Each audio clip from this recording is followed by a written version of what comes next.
Hey everyone, you're listening to The Public Affair with me, Andrew G. I see someone different every episode, but do me a favor, keep it between us. Hey guys, what's going on? It's me, Andrew G, and welcome to another exciting episode of The Public Affair. Of course, before we get started, I want to thank you guys again so much for all the love and support of the show. I truly appreciate you guys. You're definitely the GOATs, and I very, very much appreciate the community and everybody else that supports this podcast for as long as it's been running. So thank you guys again so much. Of course, thank you to Rogue Media Network with Mike Hamilton, my girl Allison out there, always making my episodes look super duper snackish.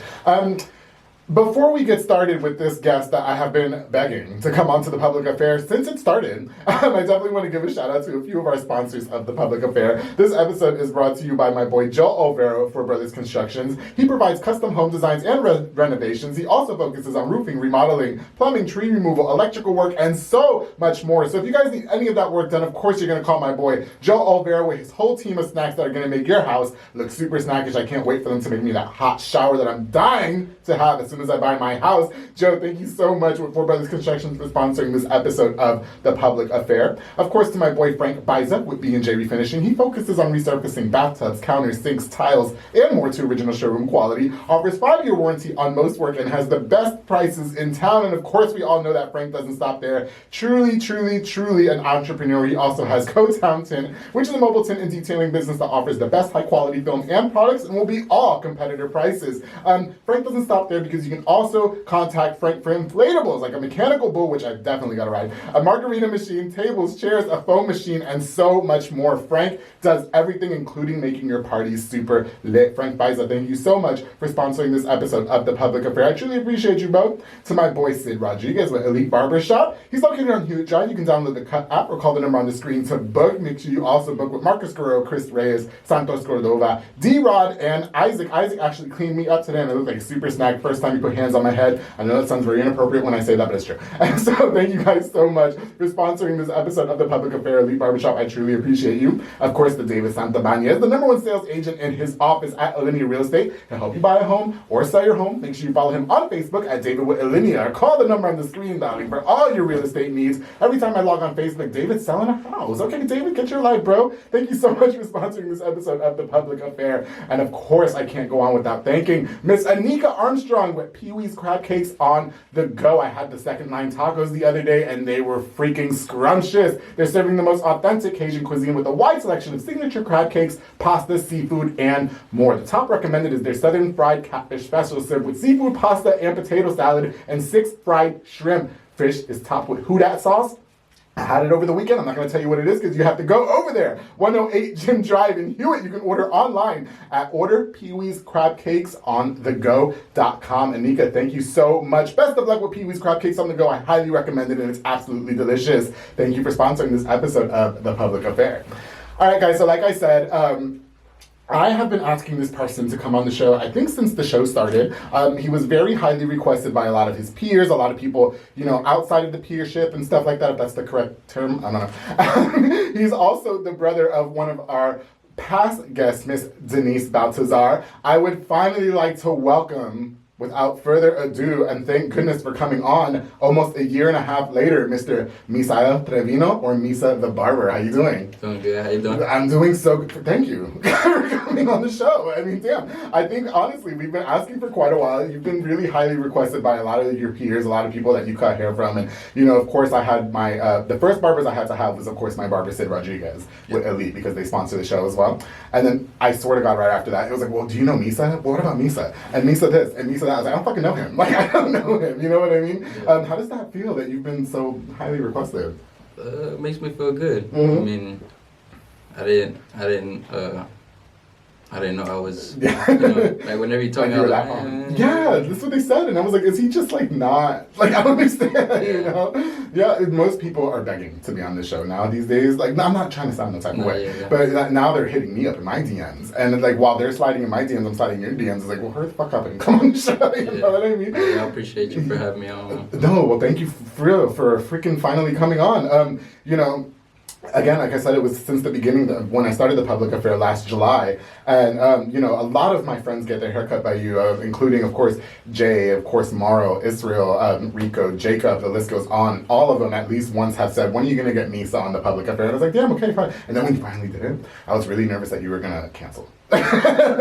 like we canceled last week, but it was Thanksgiving, so it's nothing, Yeah. right? Okay, so I understand. But like today, I was like telling my friend, I was like, just fucking call him, like just make sure, you know what I mean? Yeah.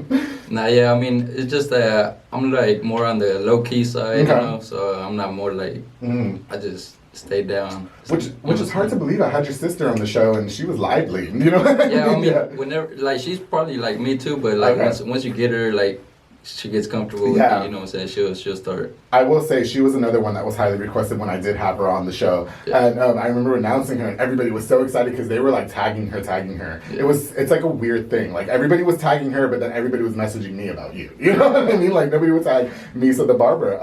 I also want to use this opportunity real quick to give a shout out to, of course, Christian Mendez at Kings. I've asked him to come on the show as well, which was cute because I think when I first met you, I went and talked to him, and then he was like, well, all the barbers have to be on the show with me. Yeah, he's more like down to earth too, you know. Yeah. So he's like more chill, low key, you know what I'm saying? Yeah. But he does a lot for the community though. Like I appreciate him a lot for always.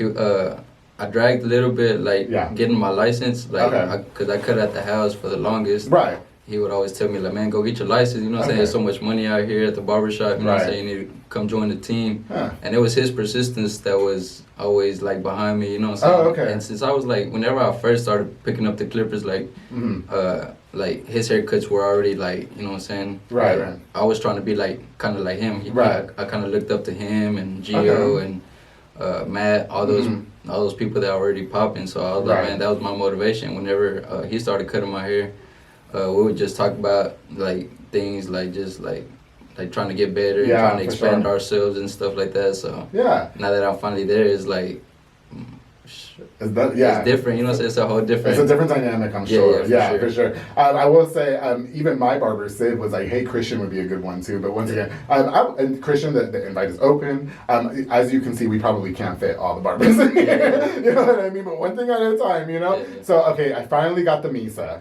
There's one other guy who I can't say who it is, but he knows who he fucking is. I've been begging him to come on the show, and then of course when I get Frankie J on the show, I can die in peace. So I mean, I've checked you off the list. Thank you so much. Anyway, about my bullshit talking. Okay, let's introduce you. Let's get to know Misa the Barber. Let's get to know Misael Trevino. Can you introduce yourself to us? Tell us a little bit about your life growing up and stuff like that for us, please. Okay, so I grew up basically just like, I don't know how I could say it. It's like in a duplex with my cousins. So I mean, we had like you lived in one side and they lived on the other. Oh, okay. It was like both of the houses were like 2 bedroom, 1 bath, so it was like real small, you know what I'm saying? But we made it work, you know what I'm saying? That Like would've pissed me off, my parents like just made it work, you know what I'm saying? Right, for sure. However they could. It wasn't until like around middle school age whenever we finally were able to move into a better, like a bigger house and stuff like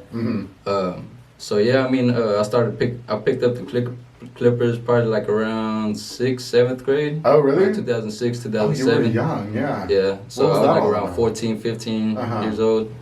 And man, like the only reason was because I never really went to the barbershops as a younger kid. My mom had kind of like, well, it comes down to my grandpa in Mexico. Right. He cuts hair over there, and I guess my mom kind of picked it up a little bit. Like she wouldn't do fades or nothing like that. But she had like the basic tools, like little Walmart clipper. But she was cutting the hairs, wasn't she? So I mean, she would cut me, my brothers, my dads, and some of my uncles. You know, so I mean, whenever I started seeing like my peers in middle school having like haircuts and stuff like that, I was like, man, my mom has some stuff at the house. You know, so I started YouTubing. Right. So I started like every day, just started messing with my hair. I mean, I'm not gonna. Were you cutting your Yeah, I was cutting my own hair because at first I was like I was kind of scared to like mess somebody else's hair up. So I was like, man, let me just practice on my own. So I started doing that for years, probably like 2-3 years passed by until one of my closest friends, he was like, man, you've been doing it for a minute, and I mean, I've been noticing you getting better. Okay. So he's like, just do it on me, like it'll grow back anyways. You know what I'm saying? We don't have to do nothing crazy or whatever. So it started off with that, and it just like slowly but surely, man, it just started growing from another person to another person. Okay. Like, my younger cousins and stuff like that, they would let me cut their hair. Right. Just and whenever we would go to Mexico, let me practice on them. And right. Just, so the main source of inspiration was from your mother, who was cutting hair. Yeah, she wasn't from my grandpa. Like whenever, Well, like whenever I was little, like ever since we were little, every time we would go to Mexico, he would always cut our hair. Okay, gotcha. So I mean, from him, you know what I'm saying, I started seeing that from I was like real little, and then well, my mom would cut my hair too. And on the cool, like I'll be real honest to you, like I never really thought this was gonna be my career. Really? Like, I thought like I just was gonna like have a regular job, like a warehouse job or something, like my dad would always have, and then just kind of cut hair on the side whenever one of my friends, family would need a haircut or something.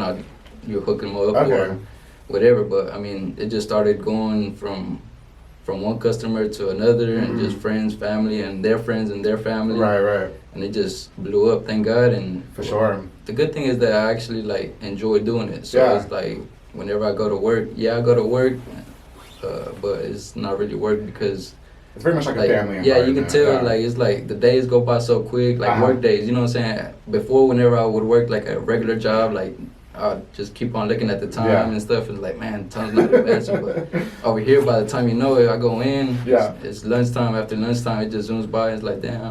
Do you even get a lunchtime as a barber? I imagine it being really hard. I mean, me, the way I have my system now, I have like an app to where I can have like the hours that I have available. So I just block off like from 2:30, 3:30, say. Is it the Cut app?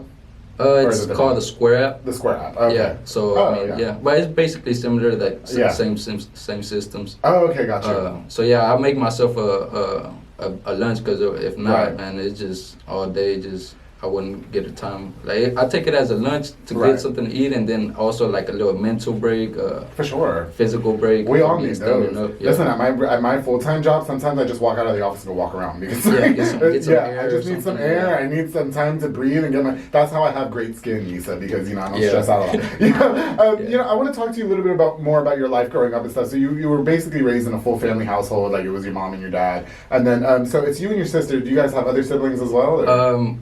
My oldest brother, he was a big influence in my life as well. Oh, really? Just the way he was, you know what I'm saying? He carried himself, you know what I'm saying? Right. So I learned quite a lot of things from him too as well. So is he still around? What was his name? Yeah, well, he recently moved about like 2-3 years ago or something like that. He got married, and his wife stays in, and her family stays over there, Bryan College Station area. Oh, yeah. So he moved over there. Oh, for sure. So, I mean, we don't get to see him as much, but, you know what I'm saying? He might as well come on the show since I got all the Chiminos and stuff on the show, right? It's so cute to think that, like, okay, so when I had your sister on, she's obviously very ripped, you know what I mean? And she loves to work out. I've been to one of her classes, looks really intense, you know? And then I look at you, and obviously you work out too, but... Try to. Yeah, you know? When I have some time. Yeah, and then, you mentioned like how, and I want to touch on this a little bit later, but you didn't even see yourself as a barber. You were kind of regulating yourself to like, I'm going to have a warehouse job. And that's it. You know what I mean? And because I mean, that's what I kind of see my dad as I was growing up. I mean, of course, I looked up to my dad. So I was like, man, I mean, that's all I would see him doing, you know what I'm saying, just warehouse jobs. And I mean, I was like, if he maintained his family doing that, I mean, I'm pretty sure I'll be able to too as well, you know. Saying. Okay. So I mean, but at the same time, I mean, just I feel like just God has little plans for everybody, you know. So it's like, this was meant to be. So my dad has always had warehouse jobs too, but Misa, I mean. I can't be working in a warehouse. I'm saying, like as technology and the days advance, you know what I'm saying, just different opportunities. There's so many ways to like make money nowadays. It's crazy. It's ridiculous. If you're not making money these days, it's just being lazy. Yeah, for sure. Just go out and get it. You know? It's so great too. Like, I mean, obviously, I created this podcast, and then like you become this barber. Your sister is this really workout guru that's very popular in town. So you're right. You make a really good point when you say that everybody's sitting around not making any money. I'm not donating $1 anymore. Fuck that. No, but it sounds like you guys grew up in a pretty healthy like family. Yeah, for sure. I grew up real like in a Christian household. You know what I'm saying? So do I need to watch my mouth, Misa?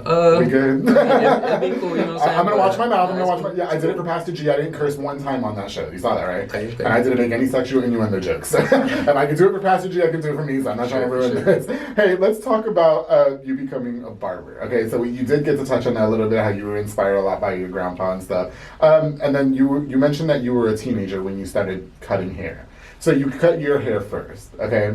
Mm-hmm. How did that turn out? Was it a hot mess express? Man, it was bad at first, not even gonna lie to you. There's sometimes that I would just go in there like, nah, I'll just touch it up a little bit, but I end up coming out with like a whole, have to buzz it off, and just because I was like, oh, let me just do a little bit right here, and then like mistakes here and there, and I'll just have to go higher or go whatever. So, I mean, yeah, it wasn't the best at first, but not gonna lie, like after two years, it started getting better, you know, so.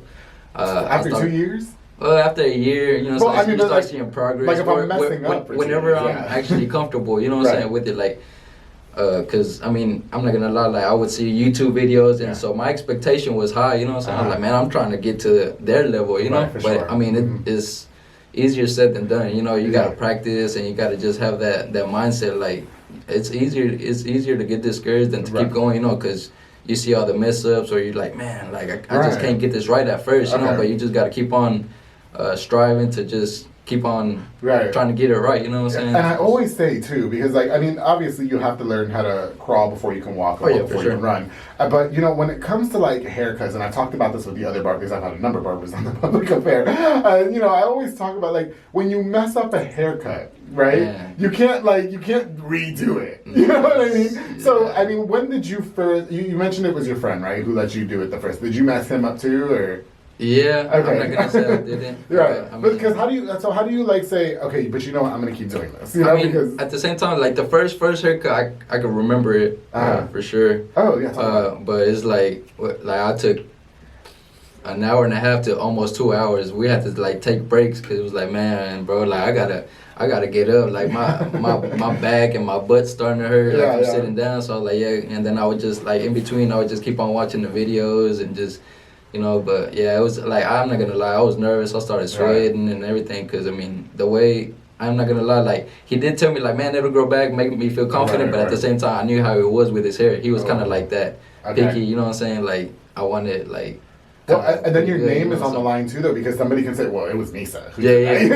At the same time, I mean, that was whenever I was first starting, so not a lot of people knew that I would cut hair. You know, I kind of kept it on the down low because at the same time, whenever I first kind of started, like I told you, I didn't really envision myself being a barber. Like I wasn't trying to get my name out there right away. So it was whenever I started seeing that the haircuts would start to look all right. Like, hey, you know what I'm saying? Like tell your homie, tell your cousins, whatever. You know what I'm saying? If they want a haircut, let me know. That's but that was like probably halfway to whenever I was almost out of high school. Okay, gotcha. So around 2010, 2012. Is that when you graduated high school in 2012? 12. Yeah. Where'd you go? We didn't even shout out your campus. I went to Waco High. Okay. So North Waco, is that where you're from? Yeah, basically. That duplex house was like around the deeper side of the north side. Okay. I almost bought a house on McFerrin once. It was a really cute blue house. Oh, you know where McFerrin is? Yeah. Is that over there kind of like by MacArthur? By Edna Park. Yeah, You could see the park when you walk out of the house. Okay. Yeah, but then that didn't work. I talked about it on my episode. When did you make the decision to like, okay, I'm going to go to barber school? I remember you saying that there was a lot of people like motivating you. And when did you make the decision to say, you know what, this is what I'm going to do now? And were you working at a warehouse prior?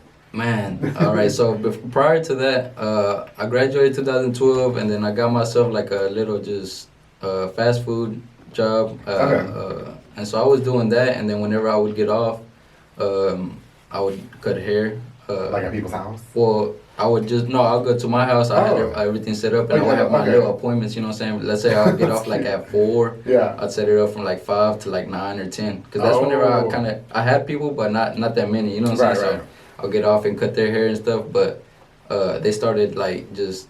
Because at first I was like, if you're going to work with my schedule, you know, I'll work. And then I was one of the people that kind of knew everything, so they would put me everywhere. So they started like just keeping me longer or just not working with my schedule. So 2014, I was like, man, let's see how this barber stuff does because, this fast food is just like messing up my schedule. I'd rather be cutting. That's whenever I started like getting better and stuff. So I was like, started having a little bit more and more people around 2014. So I went ahead and did just a full-time barber. I was like, man, let me just see how this does. Right. And yeah, man, it, like from whenever I started letting people know, like I'll be available morning, afternoon, and stuff like that, they started hitting me up a little bit more. More people started hitting me up, and I started getting a little bit better. And, just getting more out there and starting getting more busy. So, man, the opportunity to go to barber school, shout out to Zach over there at Madison Barber School. Oh, yeah. Man, he came out, like, I would just procrastinate. I'm like, man, I sometimes I'm bad at procrastinating. For sure. Bad. I gotta work on that. But, yeah, he actually reached out to me.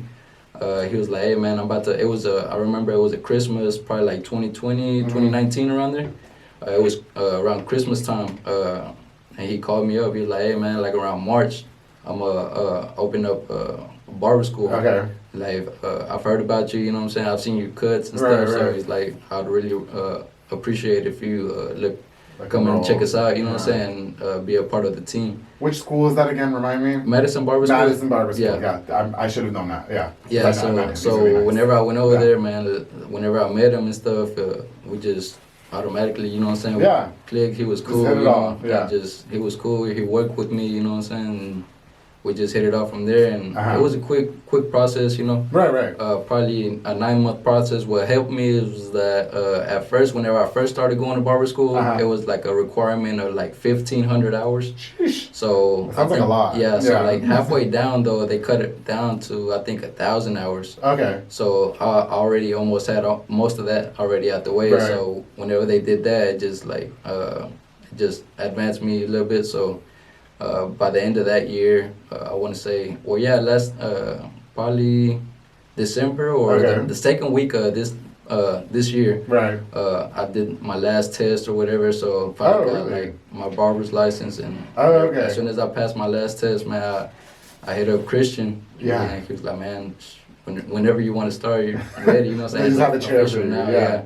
He's been waiting. I mean, he's been having that chair waiting for me. That's gotta be such a great feeling. Yeah. You know? I can't tell you how appreciative I am of Christian, you know? So the tongue twister, I was when you said it. No, that's gotta be a really great feeling. You know, and as far as your journey in barber school goes, you know, you mentioned that it was at Madison. I can remember when I met Sid, another guy, Zay, was cutting my hair at the time. Did you know him? Yeah, I think I've heard of Zay him. Cabral, we're still good friends. We don't see each other, but we're still really good friends, and he was cutting my hair at the barber school, and I just remember always it being like a circus in that school. You know what I mean? Yeah, it could be like that sometimes, but I mean, I like the atmosphere though, you know what I'm saying? It was always like alive, you know what I'm saying? People always wanted to get better. Yeah, so, you know, like when I was mentioning that it was a circus and stuff like that, you know, surely, you know, you guys are in school, you're learning, you know what I mean? You mentioned, like, probably by this time you had probably been cutting hair for close to, what, almost 10 years, you know what I mean? By the time you get, the transition, because it was like, you were 14, how old are you now?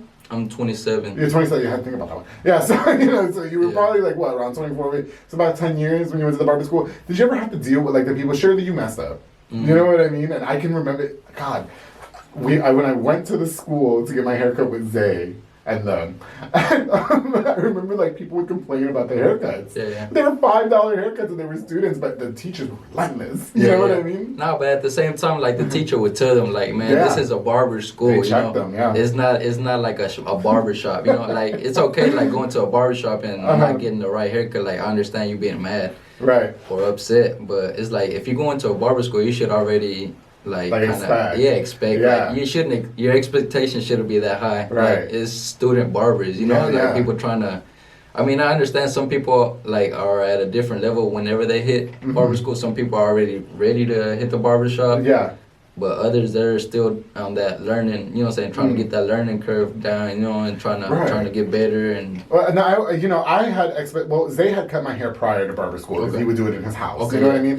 And I liked it. You know, he was starting off, so it was like, you know, we'd be there, like you mentioned earlier, it'd be like an hour and a half, 2 hours. I'm like, Zay, I really gotta like plan this, you know? But no, and you know, with time they get better and stuff, but I just remember that.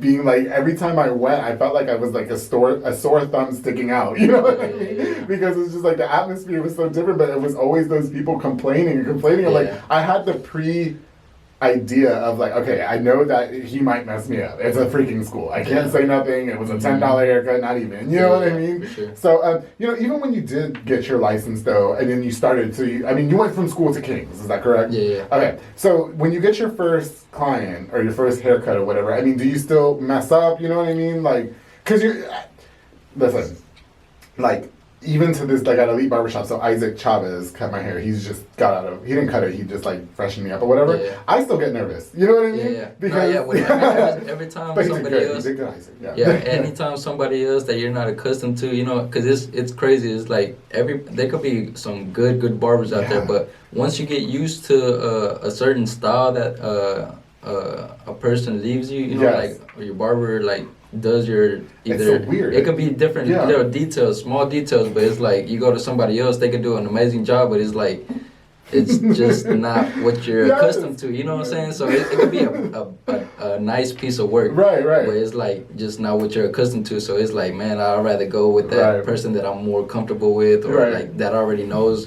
Like you go to the same person and you don't even have to tell them like, hey, just. Most of the time, whenever I get my repeat customers, same time. I mean, same thing, like last time. Or. That's how I'm with Sid. But you know, when I went to New York, I went to shout out Augie's in New York. What's it? It's not in Mastic. Is it Mastic? I can't remember. It's in Long Island. But every time I go to Long Island, I go to Augie's barbershop in Augie's. Yeah. You know, I just assumed that they knew what I wanted, you know, because it's like you said, you get accustomed to the same barber over and over. You just sit down. No, just same thing. Yeah, it's like whenever you go somewhere else, it's like you gotta kind of explain them. Like he did the complete New York haircut on me, and I was like, that is not what I wanted. You chop off my hair. You know, you can't do anything, and then the part is all the way like to the side and stuff, and I'm like, what the heck, man, you know? But you know, I meant to ask too, you know, as far as building clients for you, okay? Because you're young, and then a lot of people, you seem like like you mentioned earlier, you're a lot more introverted, okay? Mm-hmm. So how did Misa build clients? I mean, was it all just word of mouth, like my boy Misa's cutting, you know, like,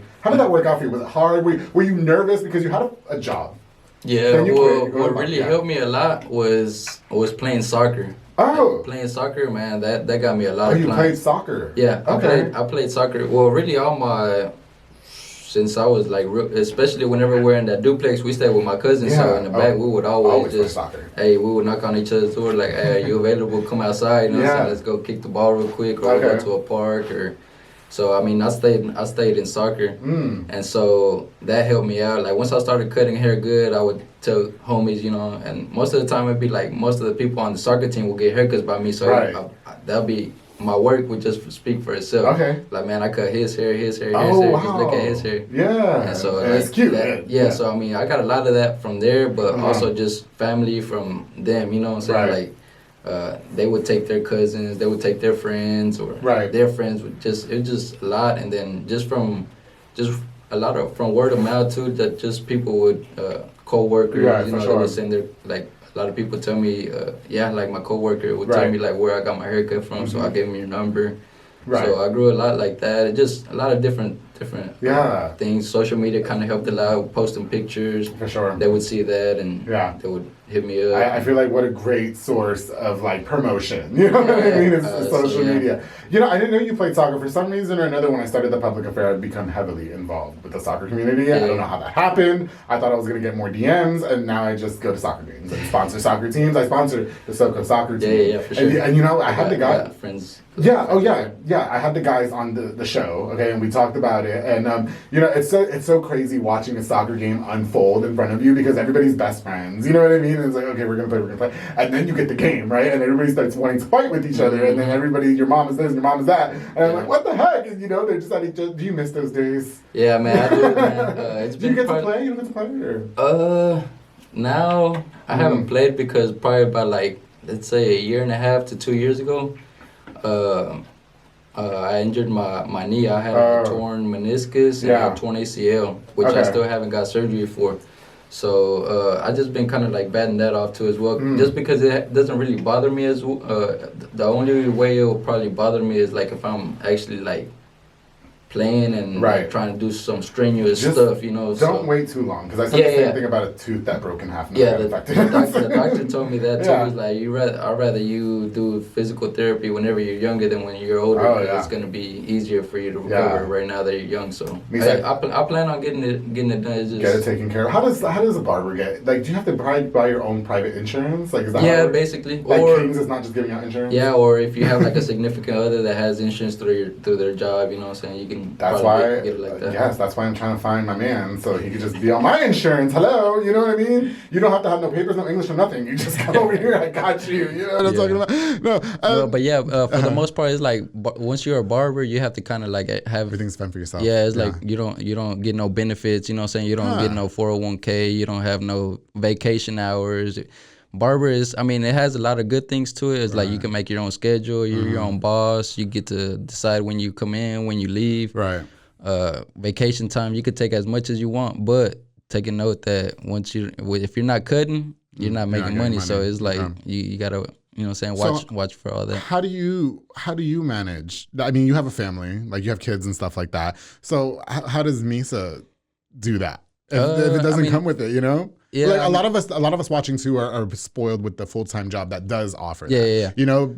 So I mean, little by little, I just ask a lot of my customers. You know what I'm saying, like here and there. That's another thing about barbering is like you get to know a lot of people. So it's like little things here and there. I get connects here and there, like insurance here, insurance there, and just like little side notes that people tell me, hey, do this, do that. You know what I'm saying? Life hacks here and there. So.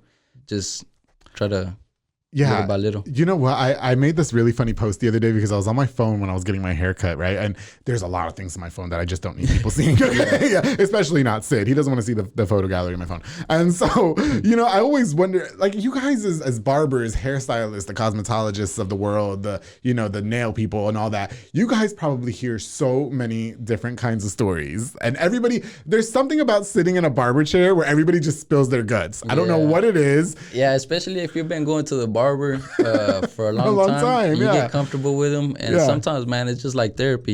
You'd be surprised how many people or of my clients that I've had before, especially whenever I was at the house, since it was more one-on-one. Right. A lot of people, it would be like more personal time, especially how I would do my appointments. I would really just, you know what I'm saying, everybody had their spot. I wouldn't have too many people inside, you know. Okay. So yeah, a lot of people would like just pour their hearts out. Why do you think that is though? Like what? Like sometimes you just as guys you just don't realize it sometimes that we have feelings too. You know. For sure. Thank you for saying that. Yeah. Everybody thinks I'm gay for saying that. Nah, man. It's like, it's just true. A lot of people think that just because you're guys, like you gotta be the tough guy. And like, nah, it's like we have feelings just like everybody else and.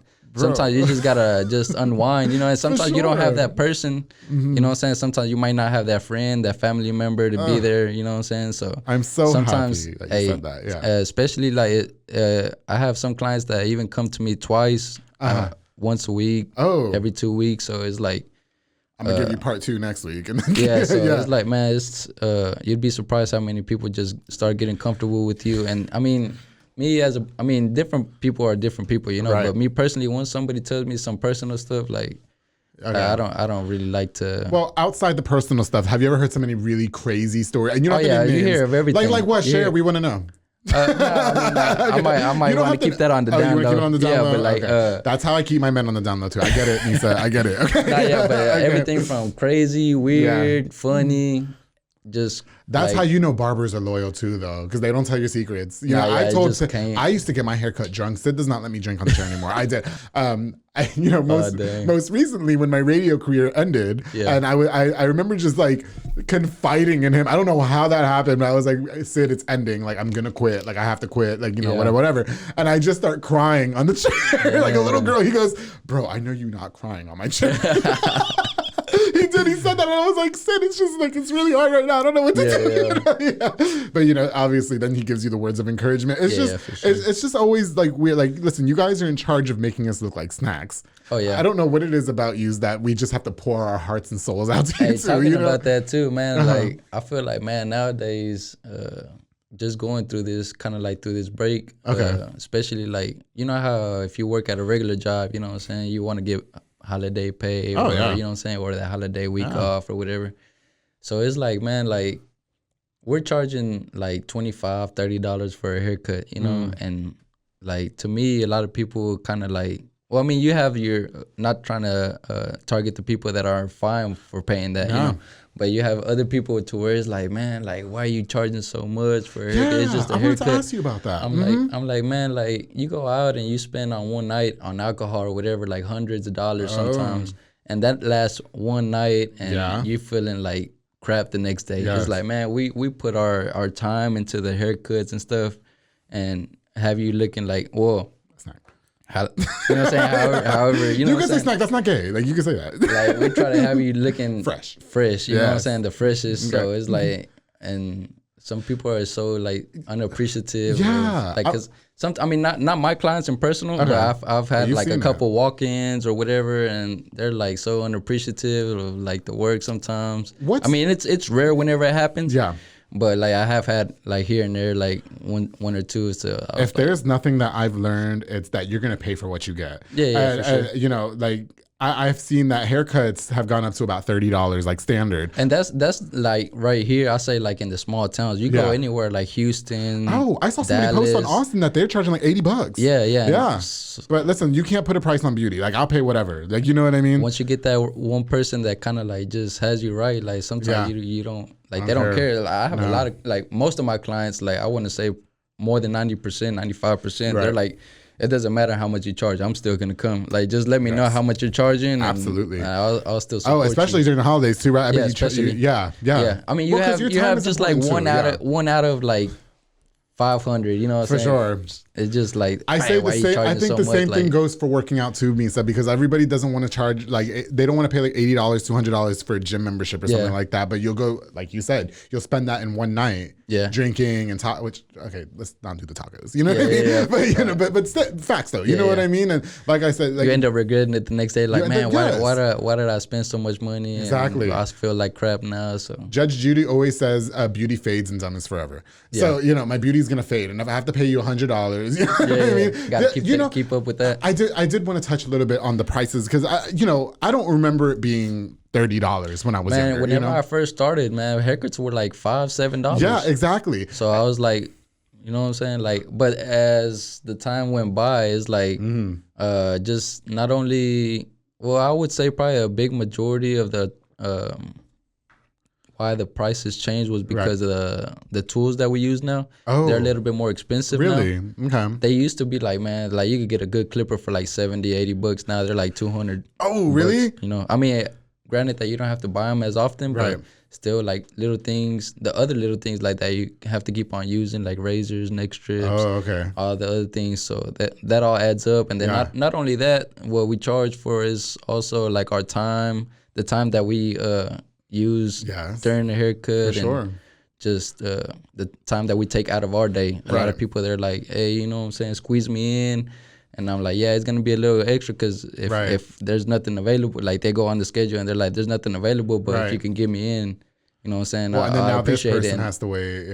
Or either that, or I'll just be like, well, what I started doing now is like, I'll charge you a little extra for after hours. You know, if you want to keep me open a little bit longer, a little bit more time away from my family, is going to cost you a little bit more. Yeah. So, because I mean, a lot of people, they feel like sometimes I feel like they feel that we're robots. It's like, man, you're like, you do this, so it's like you're gonna be there all the time. You should be available whenever I need you, and like it's like, man, we have families too, you know. For sure, yeah. We have our life of our own that we have to kind of accommodate to as well. So, and in a way, you're kind of your own boss. You know what I mean? So you get to make those rules. Yeah, basically. For sure. So yeah, I mean, most people are cool with it. You know, they understand. Like I said, just one out of those 100, 200 people that are like, oh no, I'll just see what I can do, see somebody else can do it. Like, all right, go ahead. What's absolutely no excuses for you? Like I'm not cutting hair. Like, you know what I mean? Like today. Like what's a good excuse for you? Like holidays maybe? Like family would be one. Like let's say like my daughter's sick or something, can't go to school and needs a babysitter or whatever, or just things like that. Let's say just if it's important enough, like, well, yeah, it probably have to be like family issue, or if I'm sick, like to where I just can't cut hair, like bad, like sometimes I'll be like kind of feeling sick a little bit, but not like having symptoms bad, I'll try to like take medicine, kind of like calm the symptoms down and go in, you know. But nowadays I feel like you can't even do that. Sometimes you cough a little bit, sneeze a little bit. Oh yeah. And you're like, everybody wanna assume, what's wrong with you? Don't worry about it. Mind your business. Should I put a mask on? Or, you know what I'm saying? So I'm like, hey, I just tell them if it makes you feel more comfortable, go ahead. But I mean, like it'll have to be like something, because I take my job pretty serious. Right. My availability very serious. If I don't have to cancel, or if I try not to cancel as much as I can. Right. But I mean, if I absolutely have to, if it's the last thing, I hate to do it. But I mean, it's just. What's the most you've ever had to like charge somebody? I mean, surely you've had like house calls and stuff like that. You know what I mean? I mean, I'm not really too much of a big charger. Like, I mean, most of the time, like lately, I've been doing, or like, I'm not gonna say his name or whatever, but he's been having me out cutting his little boys hair. Okay. You know, I mean, I don't ask for too much, you know. So I'll just charge him. Let's say like I charge, it's just for his little kid. Yeah. So I charge like 20. I'll just charge him like an extra 10. But I mean, he'll bless my game, you know. So are we? School me on here.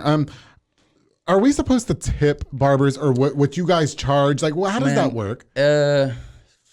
Like, is what you charge what you said is how much it is? I feel like the prices that a barber is charging should automatically include the tip. Okay. Yeah, and then because not everybody can tip, you know. Right. So it's like, I mean, and a lot of people just have different perspectives on it. Right. But me personally, I feel like if you're like, oh man, this dude didn't tip me, or you know what I'm saying, like, like if you're having that kind of mindset, might as well just set your prices to where you're comfortable, to where even if he tips or not, you're still comfortable. Hello, you know. So I mean, that's why I recently started going up.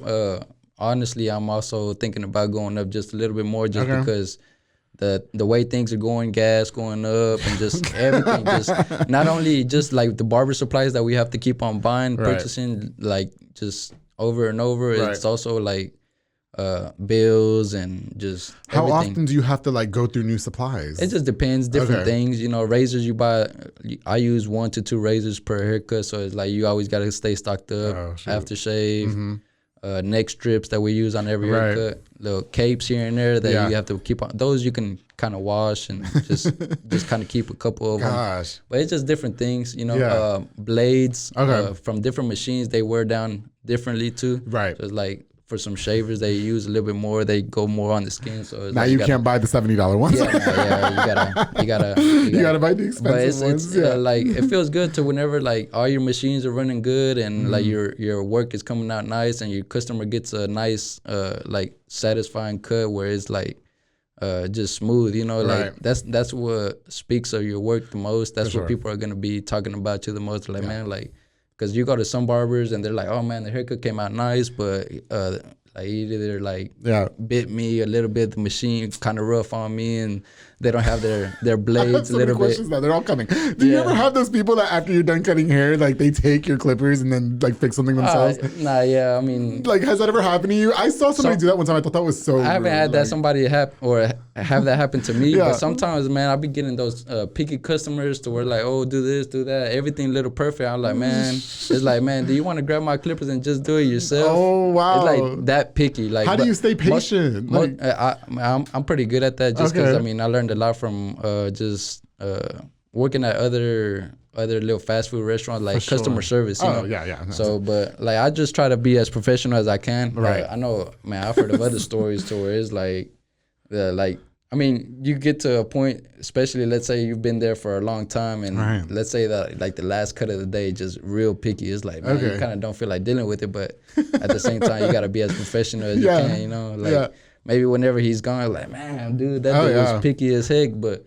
I mean, at the end of the day, it's like, I mean, we kind of know what the job consists of, and sometimes you're gonna have those, and so sometimes you have your customers that they don't even need the mirror to look at the mirror. They're like, man, I'm good. You're good. Yeah, I trust you. You know, and then I even watched some barbers like cutting little kids' hair and stuff. Oh man, that's another thing that I would like to touch on. Let's do it. Like, man, a lot of people, they're like, man, why are you charging so much for kids' haircut? Like, man, that like, in my point of view, I'm like, man, we should charge probably even double for haircut for kids, because I mean, sometimes you do have your kids to where they sit still through the whole haircut, but man, you have other kids that just like so interactive, like just always moving, and like especially for us to do those little fine lines that kind of make the haircut pop. Yeah, it's hard to do those, especially because they're just moving. Even if it's just like a little bit, like man, sometimes it could be just something that one time I was just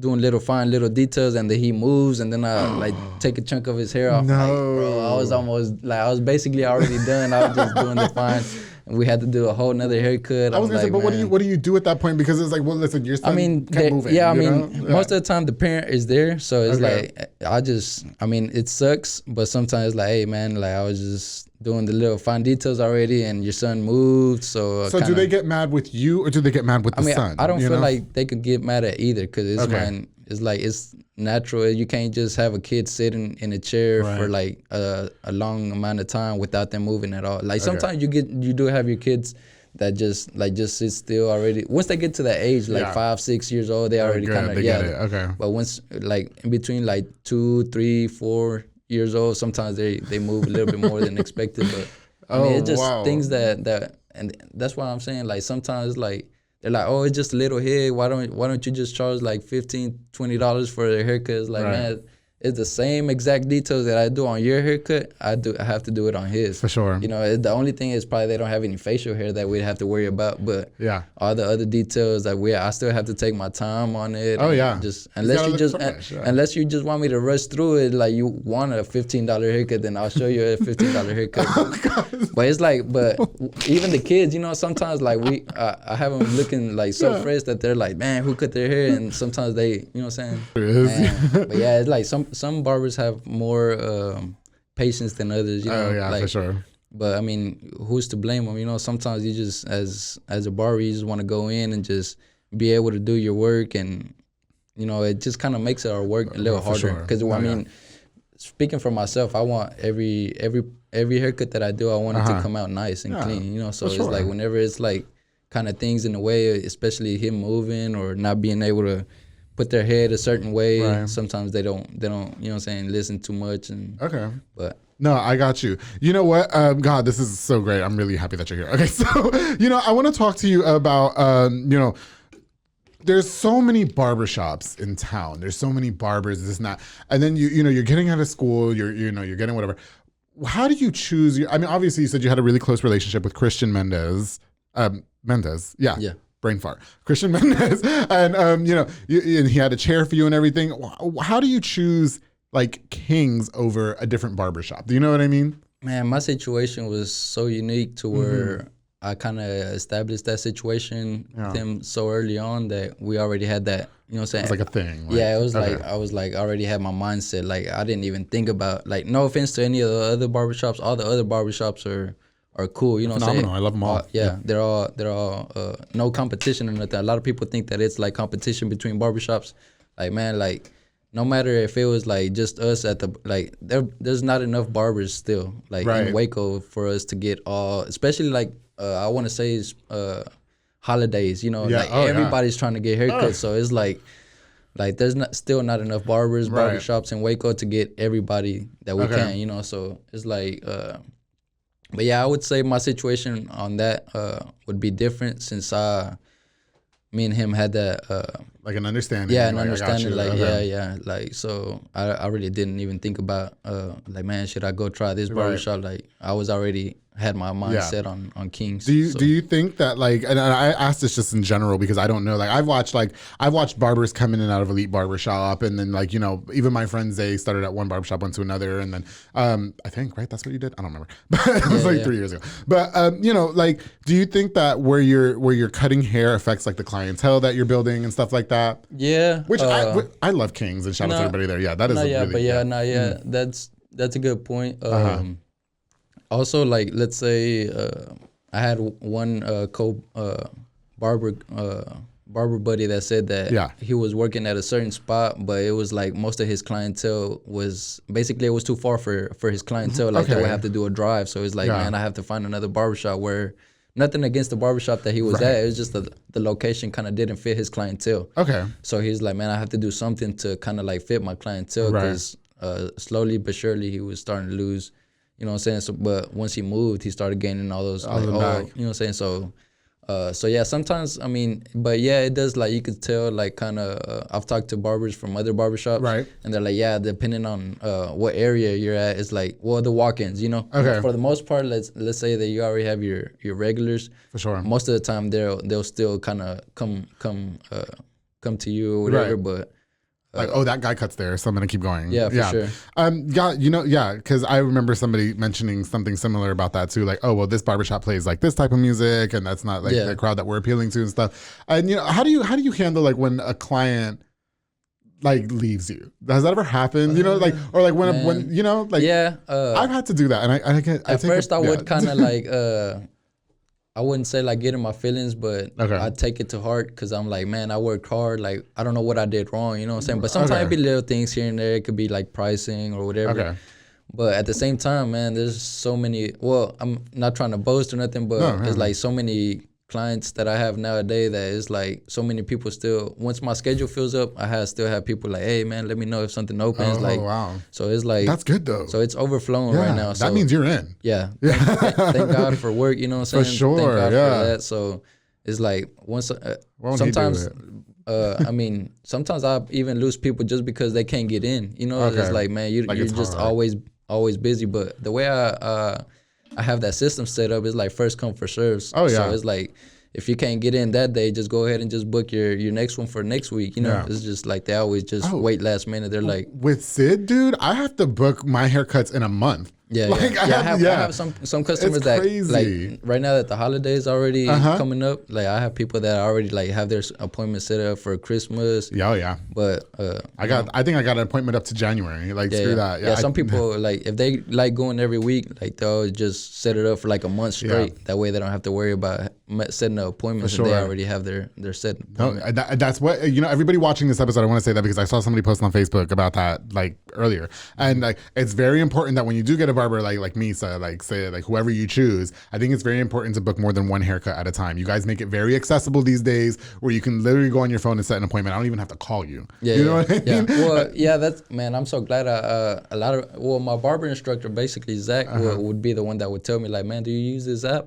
And at first I was just doing it by hand, as you would like send me a text message like, hey, what do you have available for this day? And I'll tell them like, but it was a lot of back and forth because sometimes it was like, I have this available where they're like, oh, well, I can't make it at this time. What about this day? Okay. So even on my days off, whenever I'd be Sunday and Monday off, I would tell them those would be the days that like to hit me up. They'll be like, what would be a good time to hit you up? So I'll tell them those days, but I ended up messing myself up because the whole day I'd be like texting back and forth and not have time to do anything else. So once I started doing that, some customers, since I already kind of like the way I did my system back then, if you already came every week at the same time, I would just keep on just have you in, have you in there. So a lot of people they were getting spoiled by that, Right. So it's like, man, I don't even have to hit them up. Gosh. So, but whenever I started doing that system to where it was like first come first serve, you have to put yourself in there.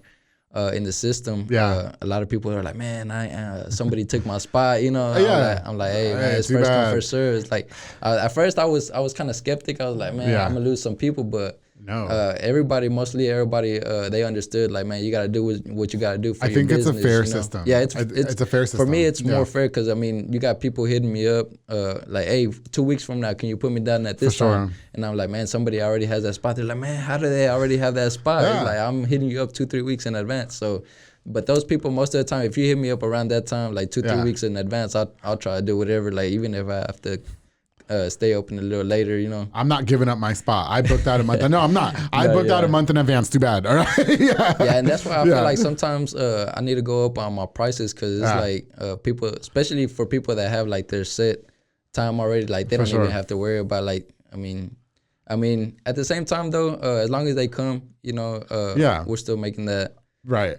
I really bet, and then what I appreciated like about the barbershop that I go to at Elite is that I trust everybody to put hands on my head over there. You know what I mean? Yeah. I feel like you have to, because sometimes Sid is busy and then sometimes Sid wants to squeeze somebody and I'll do this. I'll be like, Sid, yes, like that's fine. You know what I mean? And then like, well, can so-and-so cut your hair? Can Chris or Isaac, whoever, Santos?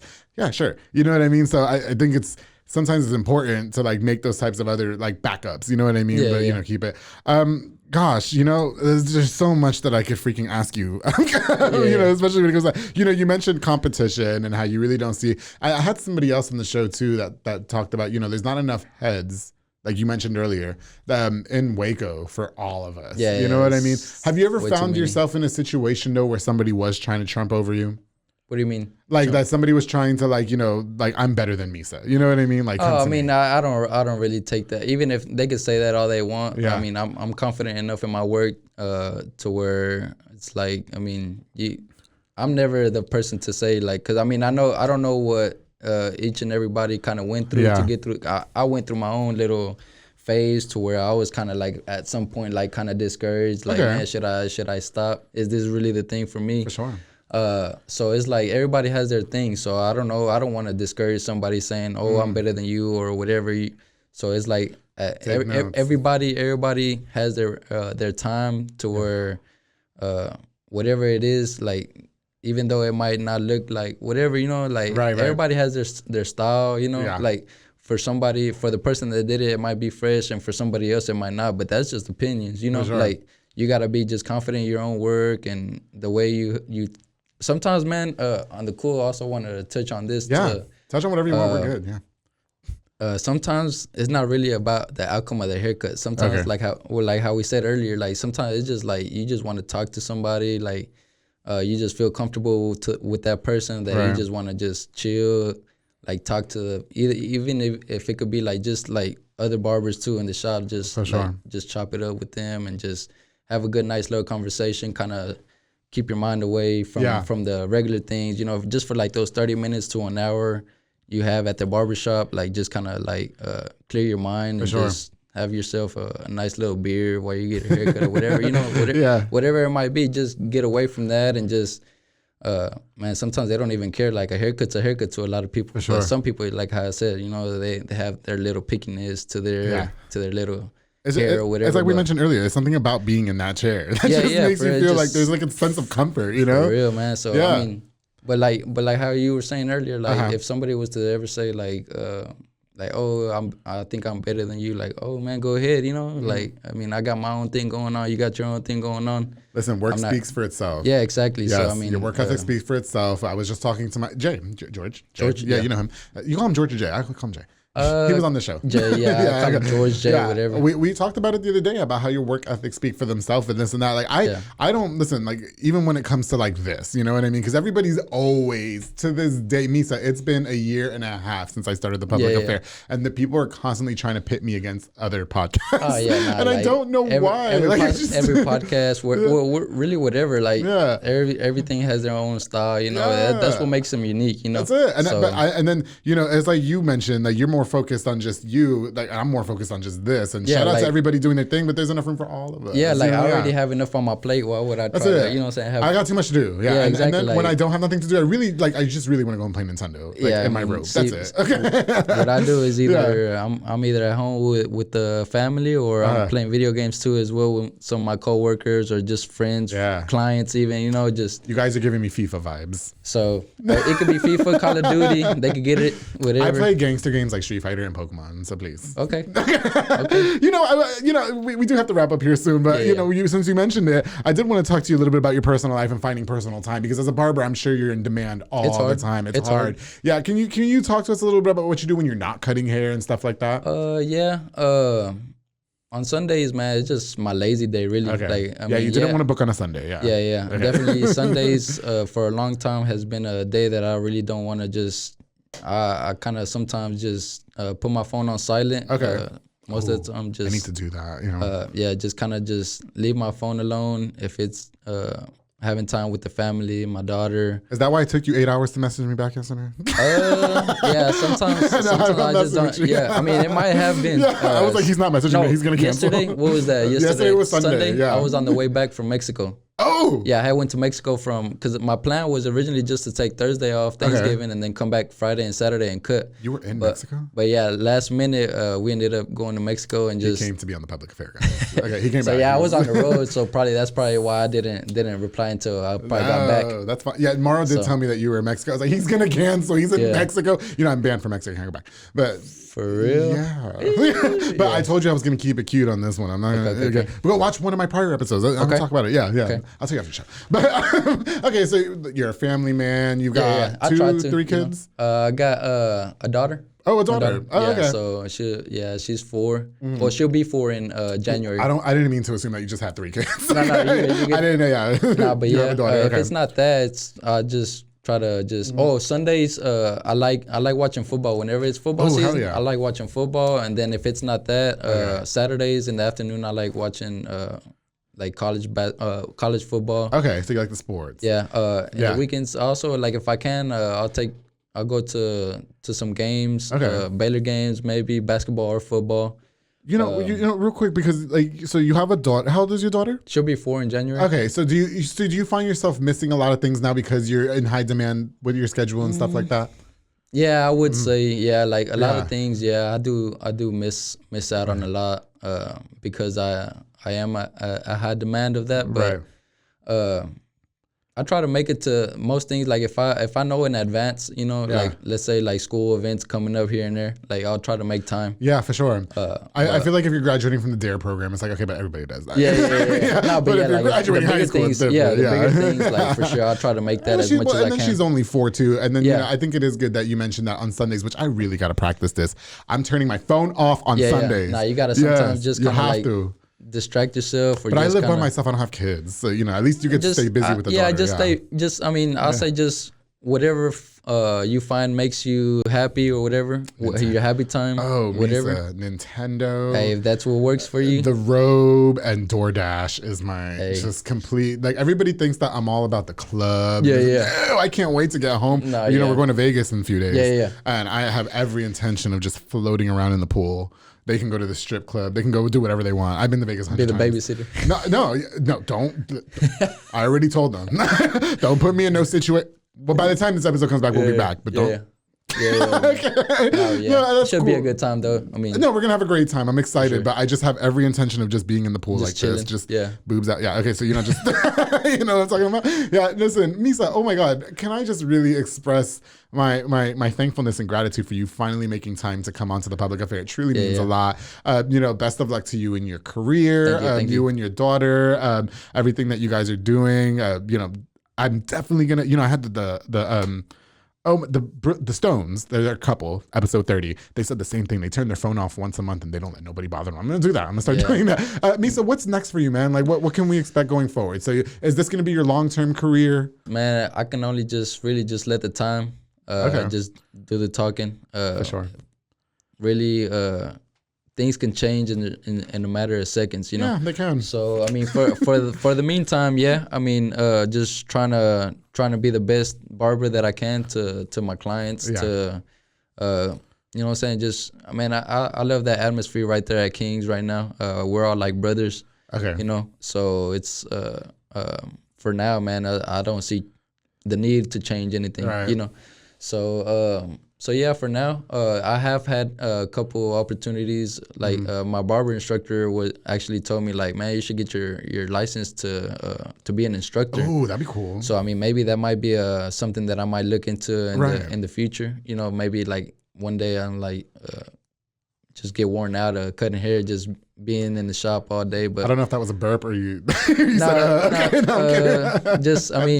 for now, man, it's just I love because this is my first year in the barbershop, so it's like I'm barely experiencing the barbershop vibes. So it's like I don't all new to me. As much as I've heard of you, they made it sound like you were a veteran barber. I mean, technically, I've been doing this full time since 2014. So full-time, 10 plus years. There you go. Oh yeah, so you are. You're a veteran barber. Yeah. So yeah, I guess you could say it's just that I haven't been in a barbershop. So it's like. Would you want to open your own shop? Maybe. Okay. Well, what I was thinking of, maybe I was like, man, I would kind of like co-own. Maybe. But I don't know how that would work because I mean I feel like that would be maybe like I mean, I do see what Christian goes through, and I feel like, man, that's a lot. It's a lot of things that you have to worry about. If it's not like, because for him, he has to worry about his barbering, and then at the same time, anything goes wrong in the barbershop, whatever it might be, from AC to lights, just any little thing. It's a lot on his plate. So it's like, maybe if somebody would be able to share those responsibilities, you know what I'm saying, it'd probably be easier. Bro, you got you a good team. When I started this, I remember saying that, I'm just going to be on somebody else's podcast, and I'm so happy I didn't do that. Yeah. And I had this great team with Rogue Media Network, and they be, they're on top of my shit. I really appreciate it. Yeah. Whatever makes your job easier, like that's right now, like, man, I'm happy where I'm at. Like, I do get a lot of people telling me, like, man, one day you're going to open up your own shop. And whatever. I'm like, man, if only you knew the half, That's it. It definitely is some work to own a shop, but maybe you just never know. Maybe the opportunity comes one of these days, and we'll take it. But for now, listen, at the end of the day, you have really good rapport with a lot of people in town, because, like I said, your name did not stop coming up for over a year. And I want to appreciate all those people too, man. Because I mean, like I said, man, whenever I was like in high school, I was just like chill. Like regular, nobody really like knew me, Now, I mean, I did have my friends here and there, and now it's like, like some people hear my name, like, oh yeah, I got you. Or like sometimes even I'm going shopping or something. Okay. Like, hey, you remember me from high school? I'm like, yeah, I kind of do, but not to be rude or anything, but I don't remember your name now. That I like what I do now is like I gotta try to remember all these names, so it's like my memory. Don't you hate that? I hate that. Yeah, I mean, sometimes I don't want to come off as bougie, but like a lot of people know me now too, and it's like it's like like you don't remember their name. I try to. It's like I remember faces more than I do names. So it's like, man, I remember you, whatever class we were in, whatever. I'll tell them like, from this class so and so, but it's like I just don't remember your name. Bro, you have got a really good head on your shoulders. The Trevinos obviously are cut from a different cloth. You guys are also kind. For sure. Big shout out to your family for raising. I don't know the older brother, but I've met 2 of their kids, and you guys are beautiful. You guys are so kind. You guys are very humbled, and it's so refreshing to meet you, and it's so nice to have you on the show. So thank you again so much. We can find Misa at King's Barbershop. Yes, sir. Okay, you guys can, if you guys are in need of a barber, the Square app, whatever, yes, you know what I mean? He takes walk-ins. I mean. Oh wait, no, he don't take walk-ins. Stop it. I mean, I do every now and then. It's just like, man, around this time, like around holidays, man, it's like everybody is trying to get in at the same time. So it's like we'll try to get them in as. Well, they'll do what they can. Yeah, we do what we can. But I mean, anybody there at King's, man, everybody's very talented, gifted there. So if anybody wants to just walk in, they'll get you right there at King's. And big shout out to everybody at King's too. They were all so kind to me, and so was Christian. And best of luck to all the success with all of you guys. And I really love. Again, just we are gonna wrap up. But one thing I really love about like you guys, especially the barbers that I had on this show, and everybody just really supports each other, which is like really cool. It's a big community. You know? It is. Like, a lot of people, like how we said earlier, like they think that it's like a competition, but nah, it's like dog eat dog. Sometimes like if we can't get people in, we'll send people to other barbers. Like, hey, do you recommend any other barbershop? And we'll recommend another barbershop. You know what I'm saying? Like we'll tell them a couple of little barbershops. Like maybe they could, you know what I'm saying? Go visit them. So it's like it's never no enemies or just competition. Like it's all family. You know, like it's just not everybody can fit in one barbershop. So it's like we all kind of have to go to our own barbershops. But yeah, so I got you. For sure. Well, Misa, thank you again, honestly, for finally coming onto the public affair. You had a good experience. It wasn't that bad, right? No, I told him I wouldn't bite. I was just more nervous than anything just because I'm like more down to earth. I've never had this kind of like spotlight, you know? Like, so it's like. You did A1. Appreciate you did A1 steak sauce. Okay, you did good. Yes, well, thank you guys again so much for tuning into this episode of The Public Affair. Don't forget to like, share, and subscribe. Again, big shout out to Misa the Barber for coming on, drinking his body armor. This was really good, by the way. I'm so happy that you didn't ask for alcohol because my last few episodes, they all wanted like Buchanan's and Patron, and I can't anymore, okay? Yeah. So before we end, I definitely want to give a shout out to a few more of our sponsors of The Public Affair. This episode is also brought to you by Banda's Hauling Service with Julian and Anna Banda. They rent dump trailers. You fill it up and they haul it away. They also do junk removal and tree brush removal and haul cars in and out of town, which I think is genius. Ooh, maybe they can haul my car to Vegas. That'd be perfect. Okay, book now with the number on the screen. Banda's Hauling Service. Thank you guys so much for sponsoring this episode of The Public Affair. Of course, the Soko Soccer Academy with Dominic Gutierrez and Ariana Gutierrez. They're located on Franklin Drive. They offer team, small group, and individual skill training. They also specialize in soccer training with Dominic. I see all the kids. Ooh, put your daughter in Soko Soccer Academy. He make her a star soccer player. Okay, yeah, for sure.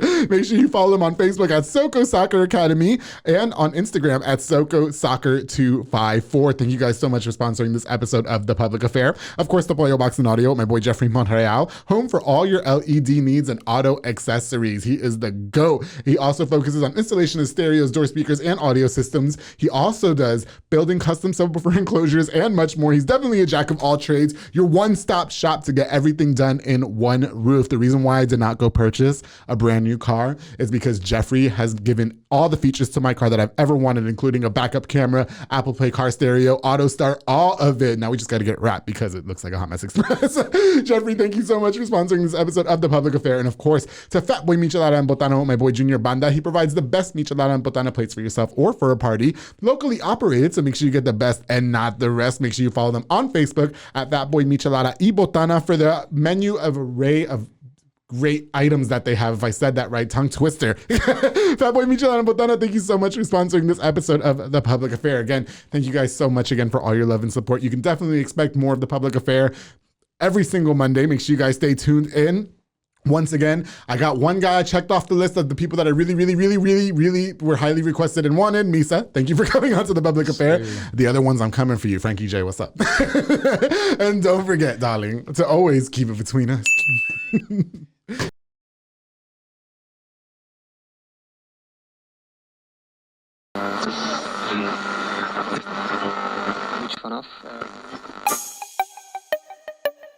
This has been a Rogue Media podcast.